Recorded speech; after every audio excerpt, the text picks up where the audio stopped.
Good afternoon, everyone. My name is Pam Whitcliffe, and I am with the League of Women Voters, and this is Lunch with the League for June. And I have a few things that we need to say before we start this afternoon, this morning, this noonish. We never support or oppose, the League of Women Voters never supports or opposes a political party or a candidate. We are nonpartisan. We are political, but we are an organization encouraging informed and active participation in government. We have two roles. One is voter services and citizen education, where we like to present unbiased information about elections, the voting process, and issues. And we are action and advocacy, where we always, though nonpartisan, but we do study issues. We do study issues, and we use our positions to advocate for or against particular policies that are in the public interest. Consequently, comments and opinions of individuals here are not necessarily those of the League. We'll be here from noon till 1, and our format is for the speaker to share for a half hour, and then we'll have a half hour of Q&A. So I'm asking if you all will remain muted, except for Dr. Conboy. She should not be muted. And please put your questions and comments in the chat. And if you're interested in more information about the League or our positions, you can go to www.lwvsouthbend.org. And there you can also find the link to the state league and also to national league, and find out there's so much information there about the issues and the areas in which they are supporting. So given that, and I had nothing from our president about further news, except we had a great time at our annual meeting last night. And I want to thank Kathy and Marty and the one other person, I can't remember who. I can't hear through the, anyway, for such a lovely evening. It was great. And the Martin Luther King Dream Center is really a nice place. So now I would like to introduce our speaker, Dr. Katie Conboy, who is president of St. Mary's College. She's the 14th president of St. Mary's. Pardon? Oh, she's the 14th president of, I'm sorry, I have to stop every now and then to let people in. I'll start one more time. She is the 14th president of St. Mary's College. She has more than 3 decades of experience in Catholic higher education, more than a decade of services to women's colleges, and a deep belief in the value of liberal arts education. Prior to St. Mary's, she was the provost and senior vice president at Simmons University in Boston from 2013 to 20. And before that, she spent 26 years at Stonehill College in Easton, Massachusetts, serving as a professor of English and then as the college's first provost. She is an award-winning teacher and scholar, and she earned her PhD in English literature from University of Notre Dame, and her BA in English from the University of Kansas. And today, her title was Leading a Women's College, Widening the Circle and Strengthening the Core. And now, Dr. Conboy, it is yours. Thank you so much. I'm so pleased to be with you. And I really loved that statement you read about the League of Women Voters. I have great admiration for the League. And I think that what St. Mary's stands for is very similar. And you might be able to recognize my car by my license plate and guess that it could be my car, but you will never see a bumper sticker on my car. Because I think it's important that, especially as a leader at a place where people are really being formed for their lives, it's important not to be partisan in any way with our students. So I was so pleased to have an invitation to be with you today. And when I was asked to speak, I was aware that you were asking me to talk about something that on the surface might seem increasingly unusual, and that is what it's like to lead a women's college in 2026. And in fact, if you read the headlines about higher education these days, you probably feel that you would not want my job or the job of leading any college or university. But I actually love my job, and I have over 1,600 reasons that I love my job. And they are the students that we serve here at St. Mary's. I think you would only need to hear a few of our students' stories to fall in love with St. Mary's and its mission, which is really a mission to widen access to education, to awaken curiosity and passion, and to build leaders who understand moral and civic responsibility and who want to contribute meaningfully to their workplaces and their communities and their families. Those are students like Evie, a first generation student from Indiana, who would tell you that she discovered herself and her abilities at St. Mary's. She majored in political science, participated in student government, and in our dialogue project for 4 years. And she talks about how she honed her skills to think critically and use her voice because she was really growing up here in the company of other women. As a junior, she took a congressional internship in Washington, D.C., and she learned many diplomatic lessons while she was on Capitol Hill. She put those lessons to good use in her senior year at St. Mary's when she served as a tremendously effective student government president. And students like Chinaza, who was feeling pretty uncertain when she came to St. Mary's on a one-way ticket from Nigeria. She wasn't able to return home at all during her 4 years at the college. She majored in philosophy. She sang in several of our choirs, participated in student government. She used her access to scholarships to study abroad. I mean, she was already studying abroad, face it. But she studied abroad not once, but twice more while she was with us. In her sophomore year, she continued to study philosophy in Rome. And as a senior, she traveled to Japan, where she had an internship in global business strategy. And Chinaza graduated this May. She's heading to Washington, D.C. for a master's degree at the Johns Hopkins School of Advanced International Studies. This young woman is going to change the world. And we also have students like Bethany, a mathematics major, who talks about how she came to St. Mary's because for her whole life, she heard her mother and her mother's friends, members of the SMC class of 1999, get together every month for what they called SMIC nights. And even as a child, she knew there was something special about a community that stays with people long after they've left it. Bethany developed those same kinds of friendships during her years at the college through picnics on the Lamont Green and late night runs to Dairy Queen and long Sunday morning conversations in the dining hall. Through shared research with other mathematics majors, she benefited the South Bend community because she did research on things like public library usage and mosquito populations in St. Joseph County.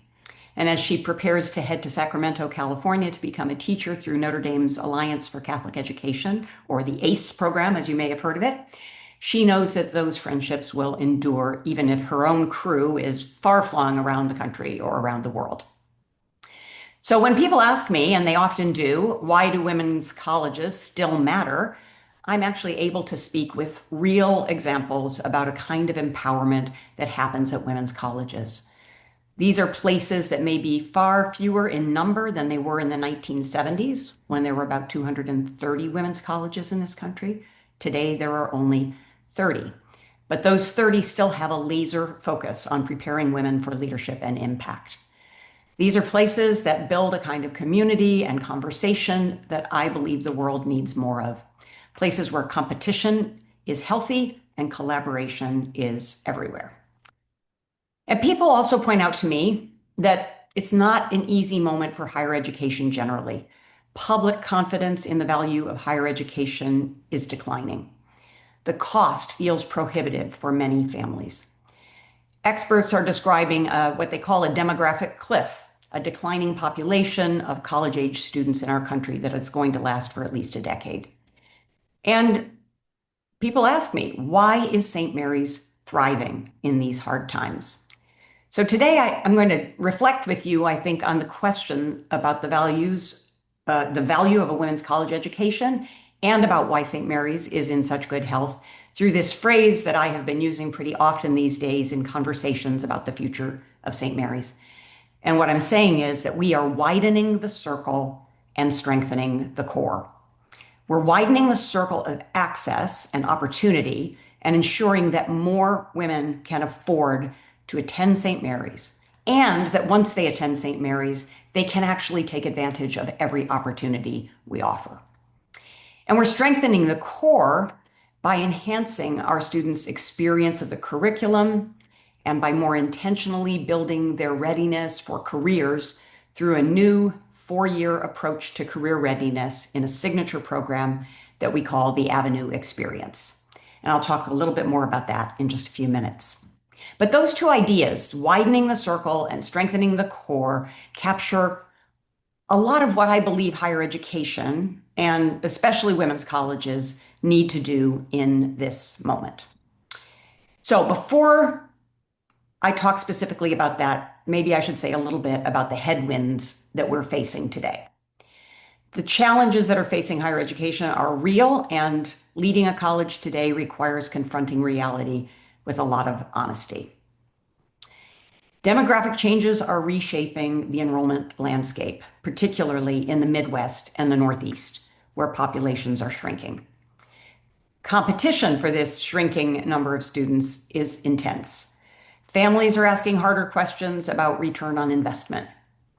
And then I don't need to tell you that there are new technologies, including artificial intelligence, that are transforming how we think about learning and how we think about work. And at the same time, colleges are being asked to prepare students for a world that is changing faster than any of us can move, and in ways that none of us can fully predict.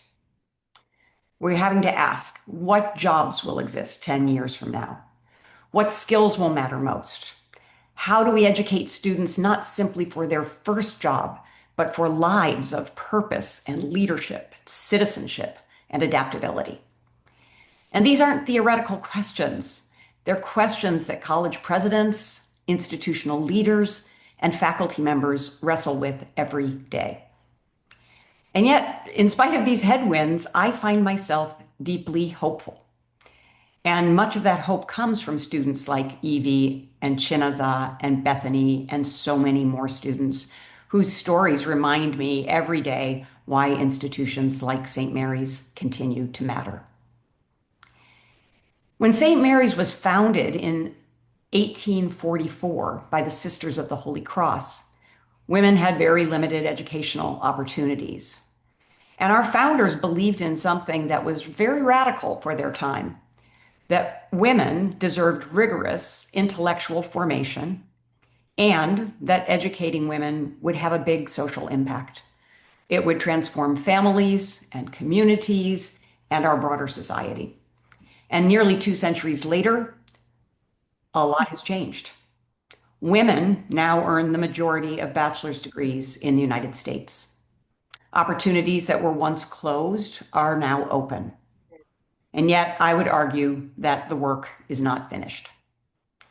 Women continue to be underrepresented in many leadership roles, in business, in politics, in STEM fields, and in other sectors. We still have a lot of work to do to ensure that women's voices are heard and valued in every sphere of society. What makes women's colleges distinctive today is not that they separate women from the world. Rather, they prepare women to shape the world. At St. Mary's, that kind of leadership is not something our students simply read about in history or observe from a distance. They actually practice it every day. Every student government president is a woman. Every major student leadership role is held by a woman. Students don't have to wonder whether leadership belongs to them. They experience leadership as something that is quietly expected of them in every classroom, in every club, in every community. I really think that matters. It builds a kind of confidence that matters. It invites a kind of voice that matters. We offer every student the opportunity to take risks and lead, to fail, to practice resilience, and to get back up again and grow. And we know from our impressive alumni, 23,000 living alumni today, that those experiences have lifelong consequences. But let's talk about widening the circle, because having a focus on leadership isn't enough. We have to continually ask ourselves, who has access to these opportunities? Have we really widened our access? For me, widening the circle means making sure more women can see themselves in places where they previously may not have imagined themselves. It means ensuring that talent, not privilege, determines opportunity. It means supporting first-generation, low-income students. They now make up 31% of our student body. It means welcoming students from different races, cultures, faith traditions, and life experiences. About 30% of our current student body is made up of students of color. And about 40% indicate that they're not Catholic. I truly believe that the world only gets better when we encounter, engage with, and come to love people who are different from ourselves. When we learn and live alongside people who look different, have had different experiences, and hold different beliefs than our own. Diverse communities can also create challenges, but at St. Mary's, some of our most important work happens in programs designed to help all students flourish once they arrive. I think a lot about the students who are first in their families to attend college. They are under-resourced in important ways. They may not be financially under-resourced, but they are under-resourced in terms of information about what the college experience is like and what they can expect and should expect. I think about our students who balance jobs and family responsibilities and academic demands. I think about students who arrive on campus wondering if they truly belong.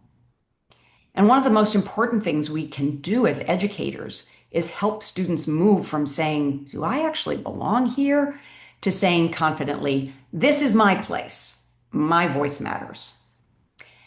Belonging isn't simply a slogan, though you will find the words, you belong, on banners hanging from every lamppost along the avenue that leads to the college. But belonging is actually a practice. It's a commitment. And increasingly, it is one of the most important forms of educational work we do on campus, and we do a lot of it through our Office for Student Empowerment, which is currently funded with about $9 million in endowed funds. And that educational work is so important as we widen the circle of who attends St. Mary's and ensure that they have equal access to everything St. Mary's has to offer. Then there's strengthening the core, because we have to, in fact, all institutions have to resist the temptation to become everything to everyone. For St. Mary's, strengthening the core means deepening our commitment to the values that have grounded us and guided us since our founding. We remain rooted in the Catholic intellectual tradition. We remain dedicated to the education of women. We remain committed to rigorous academics.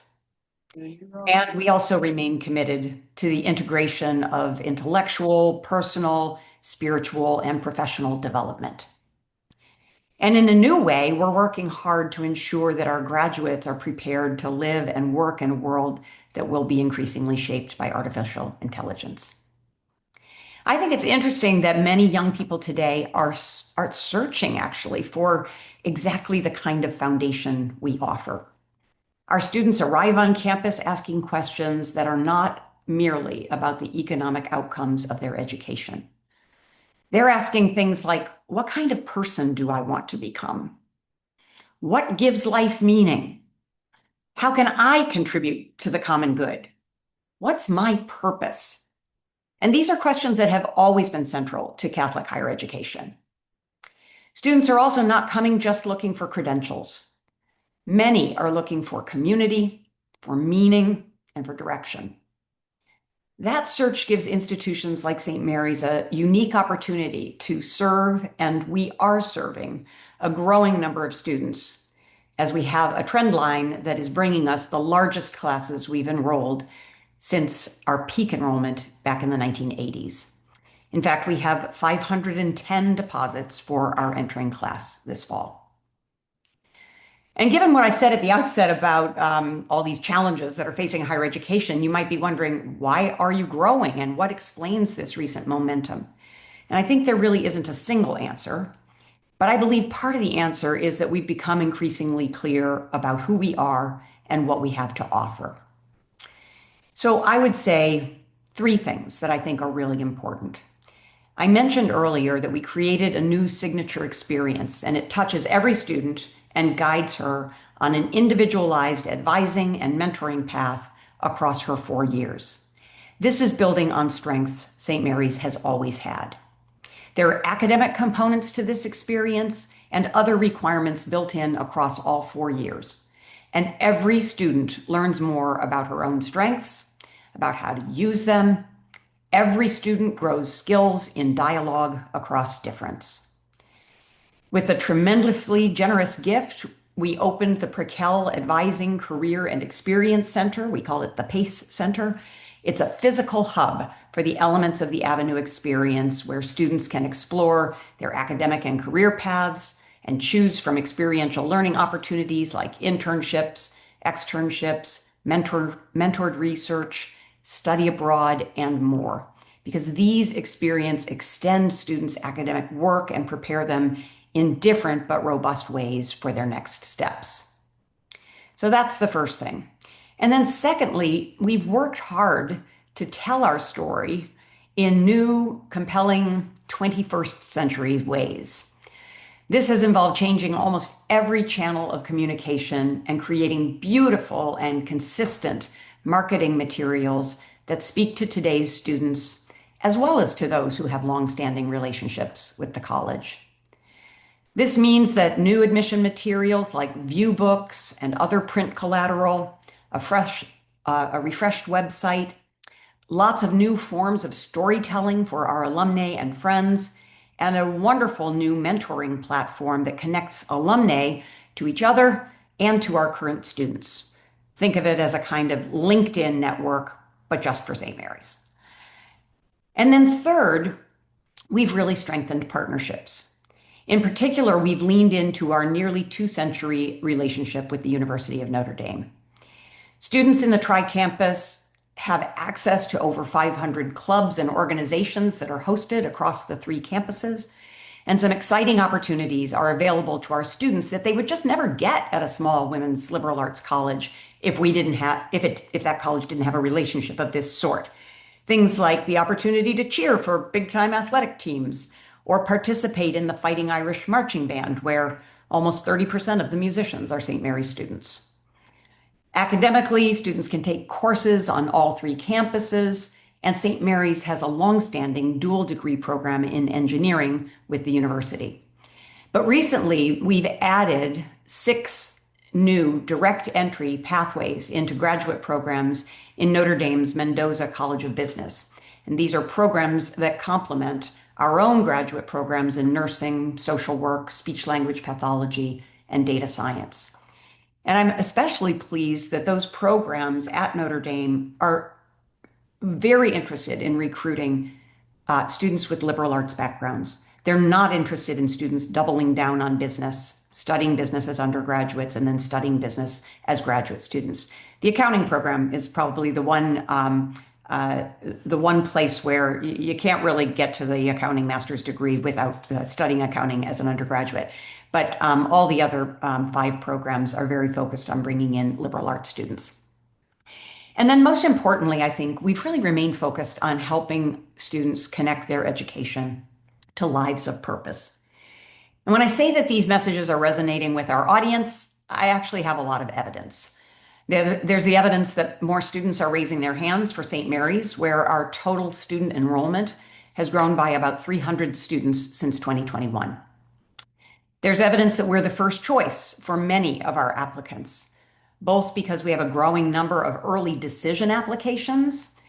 And then we can also watch the pace at which students who are offered admission to the college turn around and make their deposit to the college. It happens very quickly these days. And if you saw us in the news this past weekend, you know that we had the public launch of a fundraising campaign to exceed $200 million.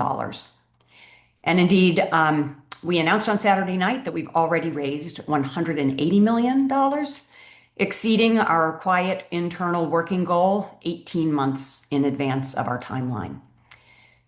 And I truly believe that when alumni and friends contribute at this level before the campaign is even public, I don't think they're funding nostalgia.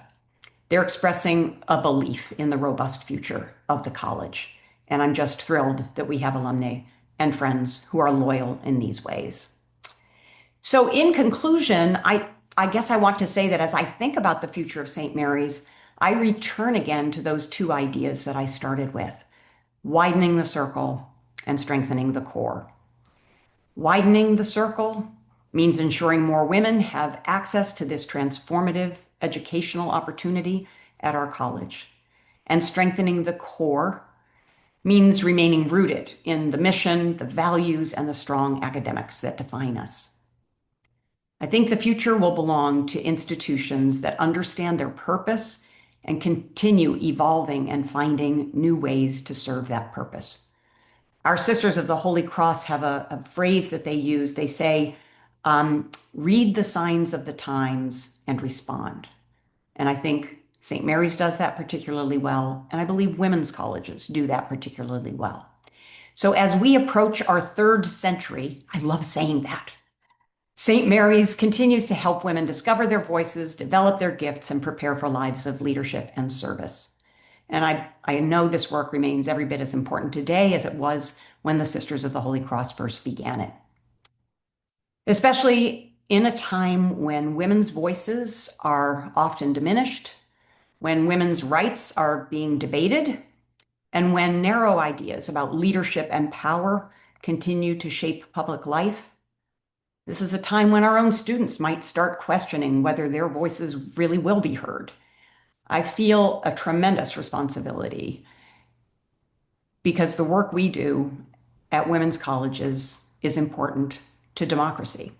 Healthy democracies depend on educated citizens who know how to think critically, engage respectfully across differences, and participate constructively in civic life, as the League of Women Voters is so dedicated to. And when I see the remarkable young women who arrive on our campus each year, I'm convinced that if we can continue to develop them for this kind of participation, the future will be in very good hands. So thank you, and I look forward to our conversation. Thank you very much, Dr. Conboy. And there are some questions. Okay. And to remind everybody, I'm sorry, but you're going to hear my husband weed whacking out in the, I'm afraid. I also remind everybody to put comments and questions in the chat. Kevin, thank you for opening this up to the public. It was much appreciated, and you are very welcome. And we have lunch with the League the second Friday of every month, and it's always open to the public. So come back, and it's always a Zoom at noon. So come back again next month. And then, do you want to take it from here, Katie, Sure. or should I? Pam, I'd be happy to take it from here. So as someone in the group remembers back in 1972 when the non-merger happened or the merger didn't happen, depending on how people like to talk about that. But St. Mary's did make the decision. The sisters were still actively running the college. I want to remind everyone at that time. And in fact, the sisters remained in complete control of the college until they moved to a lay board of directors in the late 90s. But that decision was made back in the 70s to remain distinctively a women's college. And so this person is asking, how do I think that's affected the development of St. Mary's? Is it even more of a women's college than it was before the decision not to merge with Notre Dame? I think that there were some some early hits to St. Mary's because of that decision. I think it was a little rough going in the beginning. There were people who were at St. Mary's who could make the decision to transfer to Notre Dame right in that moment or to stay at St. Mary's. And some of these friendship groups, like I talked about with Bethany's mother, some of these friendship groups really felt strained because some people moved across the street and some stayed here at St. Mary's. But I think that many of those groups maintained those friendships over time, and those who remained at St. Mary's are so proud, I think, of where we are today. I think one of the things that's very different today is that back in the 70s, there were just so many women's colleges and they were places of choice for women. Today, what we know is that only about 2% of women who are applying to college will even consider going to a single-sex institution. Many of them have gone to, they may have gone to all girls high schools and they're like, I'm ready to be out of this situation. Or they may have gone to co-ed high schools and they're like, why am I going to go back to something that looks different than what I've had before? But, I'd say it's pretty close to 100% of students who attend women's colleges, and certainly those who attend St. Mary's, they say as they leave St. Mary's, this is one of the best decisions I ever made in my life. They feel the difference. So we have to think a lot as we recruit students about, what are students today looking for? And we have a little phrase that I sometimes use, which is in through their door, out through ours. We don't have to tell them all these requirements they're going to have, some of which are going to be things that they'll say, I don't want that. We tell them what they are going to get that they want. And then they get lots of what we think is essential and important to require for them. So I do think that although I'm certainly very happy as the president of St. Mary's that it's continues to be a women's college, because if it had merged with Notre Dame, I'm not sure there would be a separate college, and I wouldn't be the president here. But I think that the relationship with Notre Dame remains very, very important, because many of the women's colleges that are struggling are women's colleges that are sitting somewhere all by themselves in a rural setting, somewhere far away from other institutions, where students don't feel that they're going to get some of the more robust experience that they might like to have in their college life. I moved here from Boston, as Pam mentioned in the introduction. I was at Simmons University, which is a women's college on the undergraduate level. Graduate programs, it's not legal to have single-sex graduate programs. That education can only continue through undergrad. And in Boston, we used to say, Simmons was right 300 the Fenway, right in the heart of the city. We could say, you're coming to a women's college, but you're in the student capital of the world. That was sort of the phrase that we used. Here, the Tri-Campus does a lot for us that is similar. If you go to Barnard, they've got Columbia right across the street. But many other women's colleges are sitting somewhere, or were sitting somewhere, where they felt that their survival depended on becoming co-ed, or where trying to survive as a women's college eventually meant closure. So I don't know if you could be even more of a women's college, but I do think there's a lot of pride here today. Is it an advantage for women to learn independent of co-ed classrooms? I certainly think that it can be an advantage. And I'm an acolyte, though I didn't go to a women's college myself.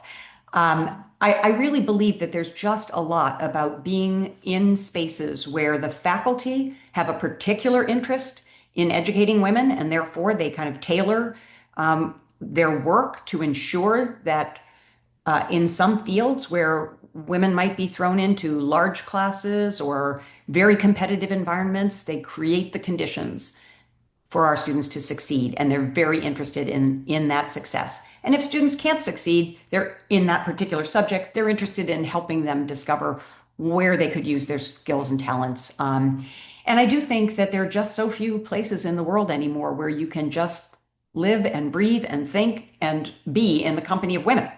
That it's an important kind of space. And again, as I've said so many times about St. Mary's, you get this small, intimate, exceptionally rigorous environment here where everyone knows your name and where faculty members are likely to call you if you didn't show up in class, not to chastise you, but to make sure you're all right.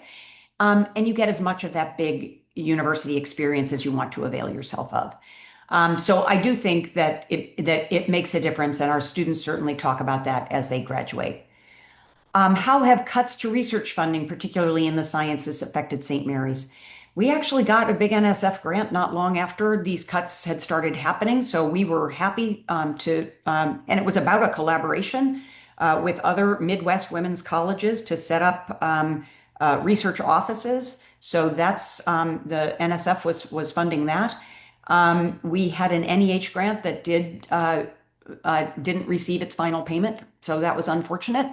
But by and large, I think small liberal arts colleges are less likely to be impacted by these large research cuts than places that have medical schools and are just depend on those kinds of government grants to fund their faculty's research and the graduate students who come to join them to do that kind of research.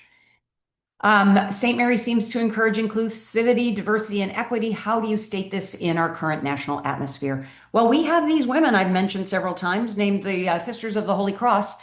They founded the place. They talk about diversity, equity, and inclusion. They are still our sponsors. They're not just our founders, they're our sponsors. And I think in this moment, being a Catholic college is actually an advantage because we can point to Catholic social teaching. And we can point to the many, many ways in which, our current Pope, Pope Leo, and our past Pope, Pope Francis, have been, widening again in their own ways and in their own worlds that circle of, what is the tent of Catholicism? It's a big tent, not a narrow one. And so I think that that's really important. We did make one change. We had a vice president. I mean, we still have that vice president, but we called one of our vice presidents the vice president for inclusion and equity, and we had a division under her, the employees of inclusion and equity, and we made the decision to call it the division for belonging. So that felt like it was more accurate for the work that we were doing. We still use the words inclusion, equity, diversity on campus, and are unabashed in doing that. We think that it's important. Have the changes in the government's approach to DEI, I guess that's kind of the same. I'll come back to it if anybody, we're a small group, so if anybody wants to, just unmute at some point and ask the questions, I'm open to that too. Okay, my granddaughter is homeschooled all the way through until admitted to St. Mary's, and then through St. Mary's spent one whole year in Rome. Wonderful experience for her. That's great. We have students who are homeschooled, and I'll tell you, many of them, in fact, and I'll tell you a wonderful story that I loved.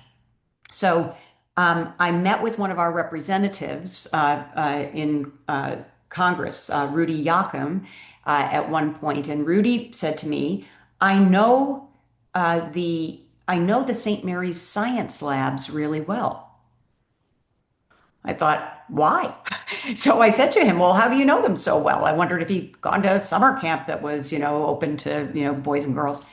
And he said, well, I was homeschooled, and you had a professor in the biology department who opened her labs to homeschooled students so that they could do their work in the company of these undergraduates and learn how to use some of these instruments that they weren't in a school, to be able to use.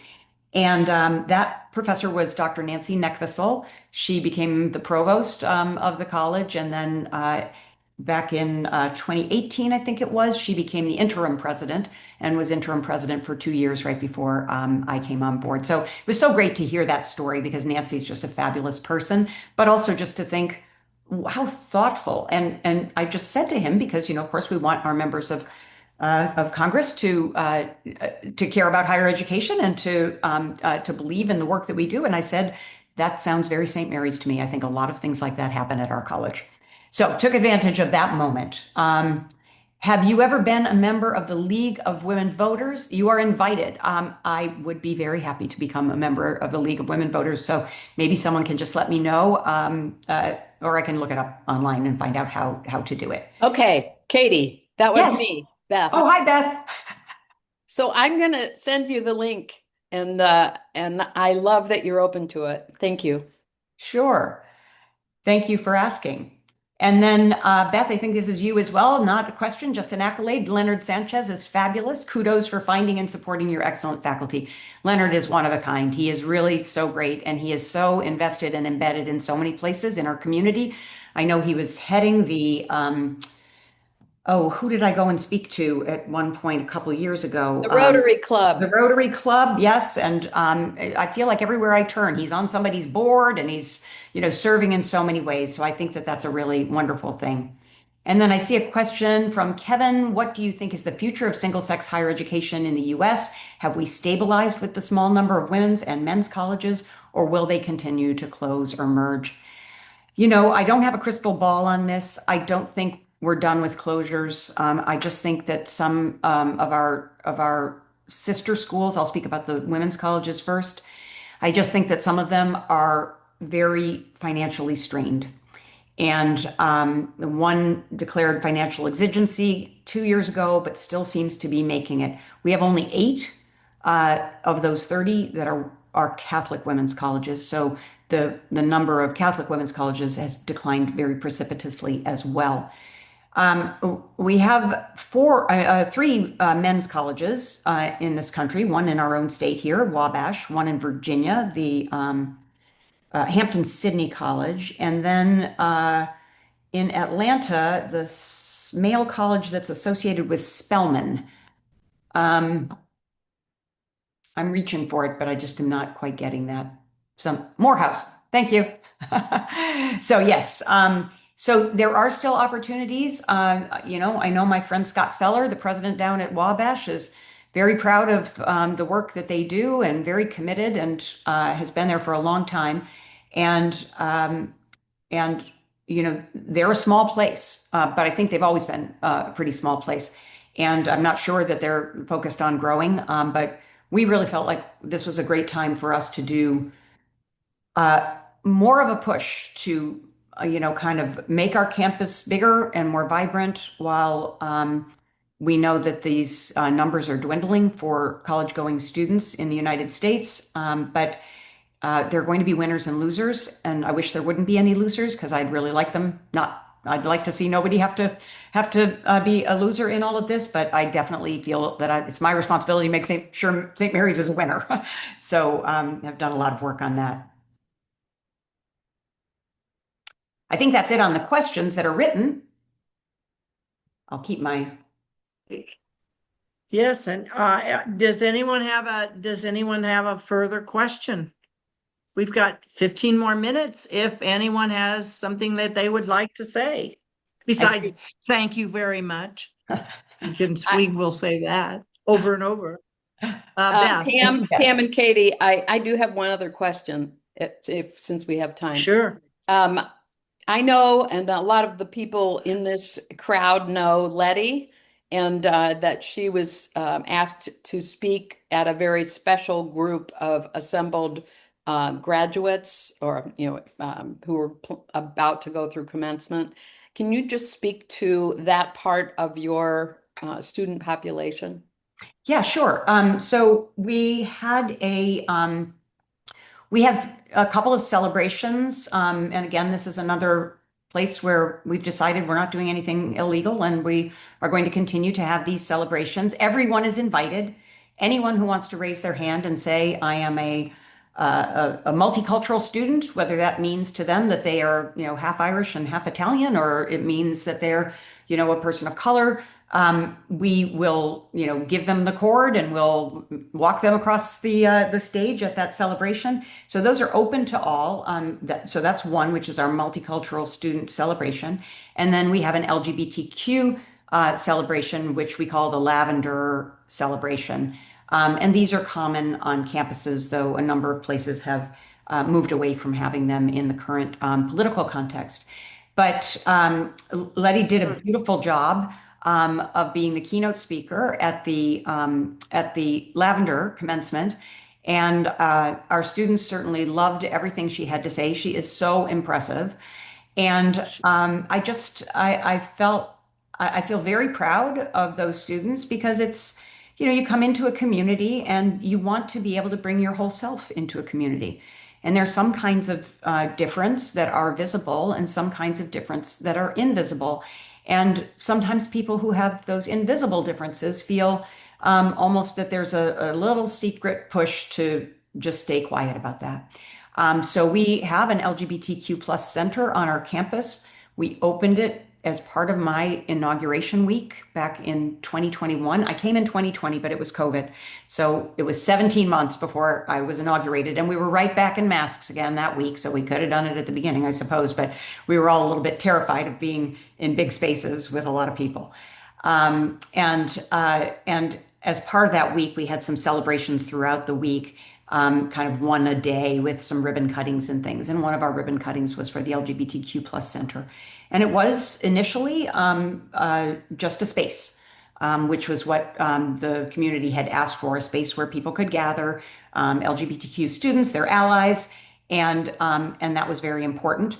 But then we made the decision a couple of years ago to staff the space. And so we do have a director of the LGBTQ plus center. And she began as a full-time director. And then because she has so many good skills and a PhD in sociology, we have made her a faculty member who sort of has half-time work as a faculty member and half in the LGBTQ plus center. Wonderful. Anyone else? Oh, here's one somewhere. Oh, it's a thank you. I'm sure you'll get a lot of those, Katie. Kevin has his hand up. Oh, yes, Kevin's hand is up. Oh, I'm sorry. Thank you, friends. Thanks again to the League for opening this up to the public, and thanks for your remarks, Dr. Conboy. The thought that I'm keeps just going through my Katie to head. everyone, seriously. Except students. They don't even call me Dr. Conboy, though. They call me Katie Conboy, as if it's one word. Katie Conboy. The thought that keeps going through my head as a higher ed scholar, somebody who's worked in higher ed my whole life, and where our country is at, is trying to understand how our leaders of institutions are making decisions. You mentioned at the beginning of the talk that you don't put bumper stickers in your car because you don't want to be perceived as partisan, I think, as part of what you said. But I also keep thinking back to things that people like John Lewis would say about good trouble. So where I'm going at is trying to understand, and I would love to get some insight from you as a president of a college, of how do you make the decisions about where are the places where you do stand up. Certainly, you don't want to pick a fight that is unnecessary, but at the same time, there are still issues that you should be willing to stand for. That even if you don't really want to get into this particular issue, your conscience demands that you take the stand for yourself or for your institution. So, how do you make how do you make that decision? How do you figure out which are the things that you're going to let go because you're representing a large, diverse institution, and the places that you can't let go, that you have to stand up, even if it's going to be a lot of trouble, a headache that you don't want? It's what needs to be done. Yeah. It's Well, good. it's a great question, and I guess I would say a couple of things. This week on Monday, we buried a St. Mary's graduate, class of 1963. Her name was Beverly O'Grady, and she was the first person to send me like a physical letter after I started, and it had a check in it. But the reason that she wrote it to me was because I had made a statement about Black Lives Matter. I started on June 1st, 2020, so we all know that we were in the midst of a racial reckoning. And I felt it was really important to make that statement. I didn't know this community yet, but I needed to signal something about like who I was going to be in as people were, they were away from campus because it was June and it was COVID. But that it would say something about the community I expected I would be leading when people, were back together again. And she sent me the message and she sent me the check because she loved the message about George Floyd and about Black Lives Matter.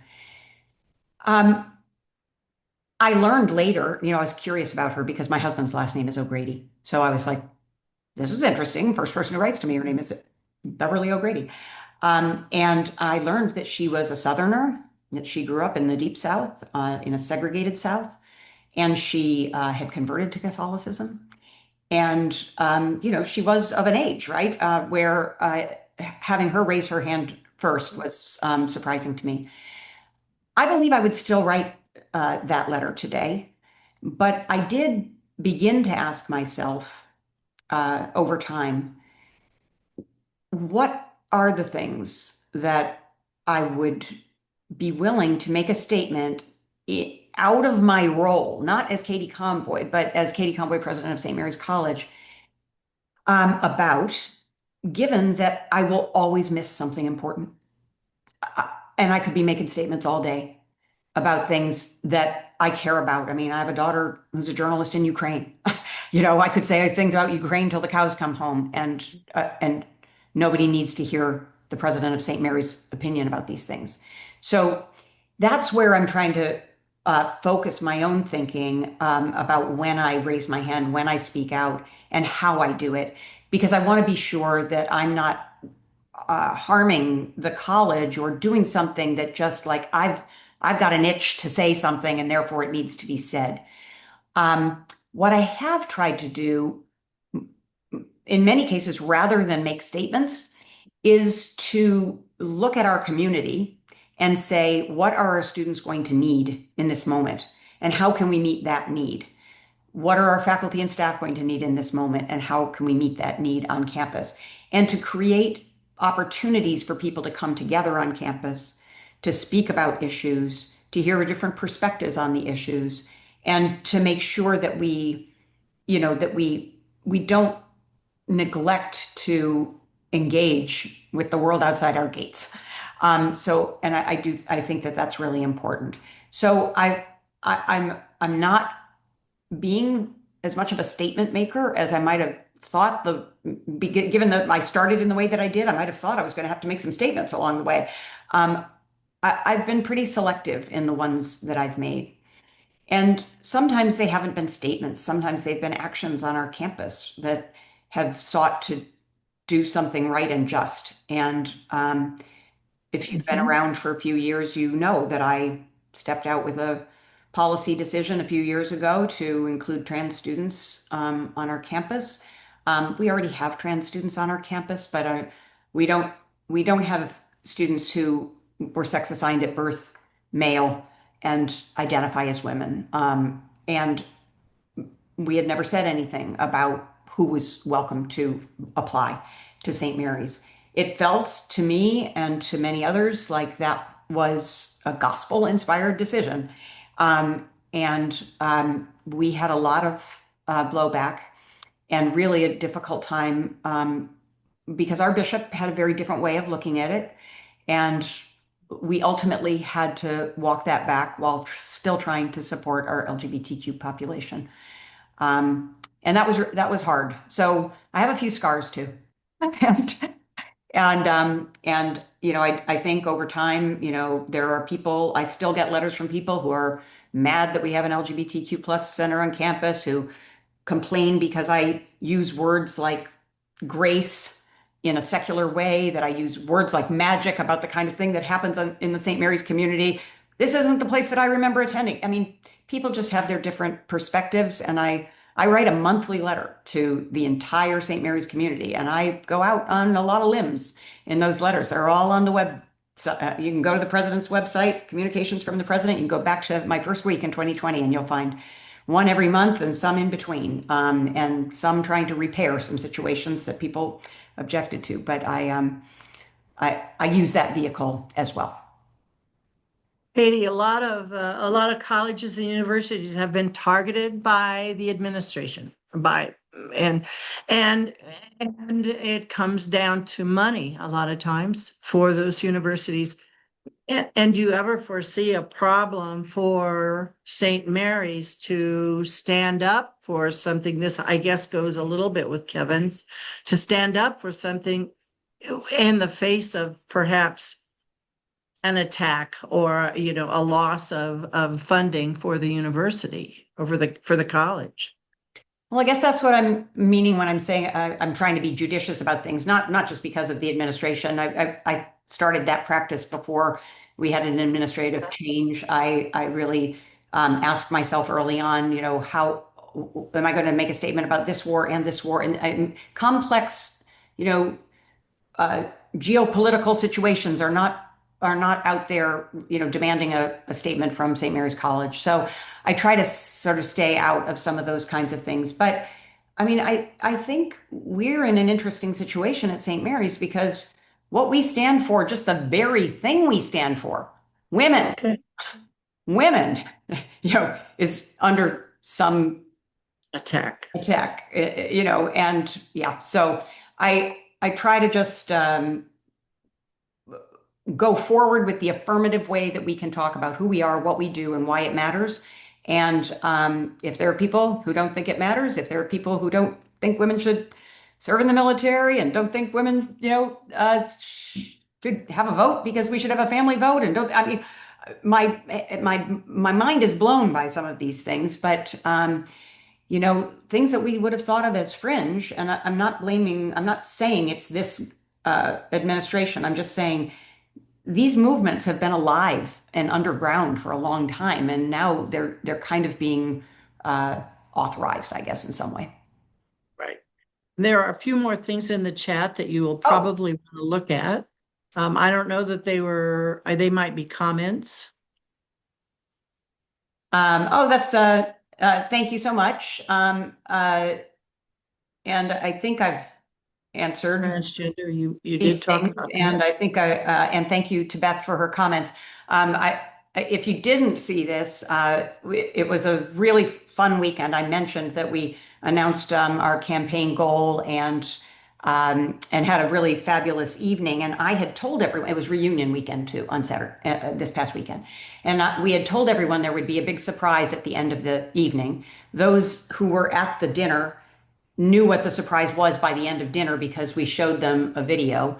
And then we invited everyone else who was here for reunion to show up on the Lamont Green for this special event. And so I went up in the bell tower of Lamont Hall, which is the architectural, centerpiece of our campus. It's as I said to WNDU in an interview last week, it's our Golden Dome.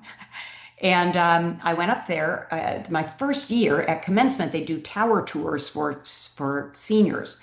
And I got up there and I was like, where's the bell? It's a bell tower. There's no bell. And then I thought, well, I've never heard a bell. So now that I think of it, I guess there's a bell up there. And so I did start thinking right then, we should put a bell in this bell tower. And then I started thinking, we should do this as part of the campaign because we ended up naming our campaign Ring Out, Ring True as a kind of way of saying, we're going to resound and reverberate out into the world and we're going to ring true to our heritage and those kinds of things. So, and then at St. Mary's, there's a very distinctive class ring. And I know that because I was made an honorary alumna this weekend and I'm wearing one. So they gave it to me, which was so sweet. Anyway, that distinctive class ring, so ring out and ring true, kind of has that other little valence as well. Anyway, we bought a bell that was forged in 1865. We snuck it onto campus and installed it in the bell tower. We covered it with a tarp so no one could see it. And that night we showed a film that showed the bell being transported from Troy, New York to St. Mary's. It's embossed with the seal of St. Mary's and the name of the campaign. We had it installed, and that night we rang the bell for the first time. And we haven't decided all the ways we're going to use the bell yet. I want to have a committee on campus talk about that, but I'd like to have teams when they win their championship go up and get a chance to ring the bell. I'd like for maybe the Founders Day and commencement and important days in the year. We might have official bell ringers who will get to ring the bell on those days. But I went to that funeral on Monday, and I was over there at Cedar Grove, and she's buried with her husband at Cedar Grove on the Notre Dame campus. And I thought, you know what, I'm going back to St. Mary's and I'm going to ring that bell. I have a remote control in my desk drawer. How fun is that? It's a lot of power. It's a lot of power. Yeah. Also, just FYI, one of your alum, Nay, you probably know Janelle Oh, yeah. Naquin Brady, Yes.